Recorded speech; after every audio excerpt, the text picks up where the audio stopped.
অসাধারণ অসাধারণ মুহূর্ত বাংলাদেশ ফুটবলের জন্য। বাংলাদেশ যে পারে সেটা কিন্তু দেখাই দিল সান মারিনোকে 2-1 গোলে হারানোর মাধ্যমে। বাংলাদেশের ইউরোপ জয়। আমাদের উচ্ছ্বাসটা এমনই, আমাদের বাংলাদেশ হয়তো আর্জেন্টিনা, ব্রাজিল, পর্তুগালদের মতো শক্তিশালী না, কিন্তু ভাই এটা তো বাংলাদেশ, এটা তো আমাদের দেশ, তাই না? আনন্দ তো আমরা একটু করবই। বাংলাদেশ ইউরোপের মাটিতে প্রথমবারের মতো খেলতে নামে, যা বাংলাদেশের ফুটবল ইতিহাসের একটি নতুন দিগন্ত সূচনা আপনি বলতেই পারেন।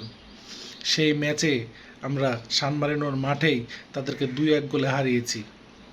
এটি নিয়ে অনেকেই বলছে যে ভাই সান মারিনোর র্যাঙ্কিং তো অনেক পিছিয়ে, হেন তেন 211 র্যাঙ্কিং, এটা কি বাংলাদেশের র্যাঙ্কিং তো বেশি ভালো? ভাই আমরা তো এদের সাথে খেলতেই আমাদের লেগে গেল 50 বছর।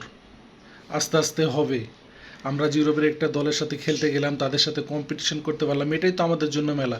সান মারিনো এমন একটি টিম, বিশ্বকাপ বাছাই এবং ইউরোপ কোয়ালিফাইংয়ের জন্য সান মারিনো সবসময় পর্তুগাল, তারপর হইল বেলজিয়াম, জার্মানি, ইংল্যান্ডের টিমের মতো খেলে। তাদের এক্সপিরিয়েন্সটা কিন্তু আমাদের তুলনায় তো অনেক বেশি। সেখানে তাদের মাঠে গিয়ে তাদেরকে হারানো, আমি মনে করি বাংলাদেশের এটি একটি অনেক বড় অ্যাচিভমেন্ট।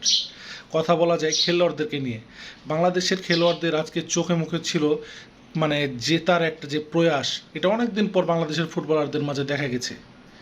বিশেষ করে হামজা চৌধুরীকে আমরা যে মানে কি একটা পাইছি বাংলাদেশের মানুষ, এটা তো আসলে ভাষায় বিশ্লেষণ করার কোনো সুযোগই নাই।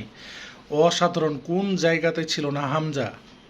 যেখানেই বল সেখানেই হামজা, যেখানেই বল সেখানেই হামজা। মুরসালিন অসাধারণ পারফরমেন্স।